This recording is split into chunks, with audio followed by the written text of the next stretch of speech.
दुकान नंबर 5 सोनू सिंह जी काका हरजीत सिंह जी मुंडे गुरु-ता-गड्डी नगीना नगर कीर्तन खेळले याला समजा सगळ्यांना संध्याकाळ सर्दी क्लास करायचा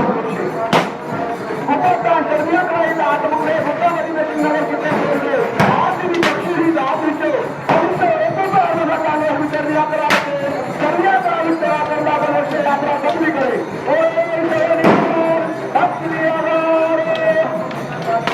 चर्चा करायचं आतमध्ये गुरु-ता-गड्डी नगीना नगर कीर्तन खेळले आज भी बक्षीस ही दाद विचो ज्याला समजा आतापर्यंत चर्या करायचे चर्या करावी सेवा करना वर्ष उपस्था यात्रा सबली आतमध्ये गुरु-ता-गड्डी नगीना नगर कीर्तन खेळले आज भी बक्षीस ही दाद विचो ज्याला समजा आतापर्यंत हम चर्या करायचे चर्या करावी सेवा करना वर्ष गजन सिंह जलंधर में चर्चा कराई आतमध्ये यात्रा सबली आतमध्ये गुरु-ता-गड्डी नगीना नगर कीर्तन खेळले ज्याला समजा आतापर्यंत चर्या करायचे सेवा करना वर्ष शेर सिंह पता होती यात्रा करने गुरु-ता-गड्डी नगीना नगर कीर्तन खेळले आज भी बक्षीस ही दाद विचो ज्याला समजा आतापर्यंत हम चर्या करायचे चर्या करावी सेवा करना वर्ष ओम सोनिहार शास्त्री यात्रा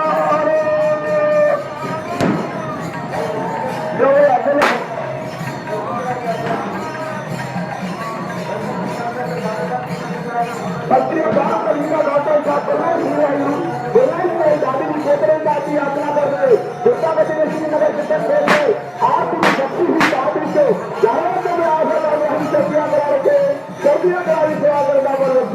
ओम सोनिहार शास्त्री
ਵਾਹਿਗੁਰੂ ਜੀ ਕਾ ਖਾਲਸਾ ਵਾਹਿਗੁਰੂ ਜੀ ਕੀ ਫਤਿਹ। ਠੀਕ ਠਾਕ ਆਗੇ ਫੌਜੀ ਕੀ ਆਏ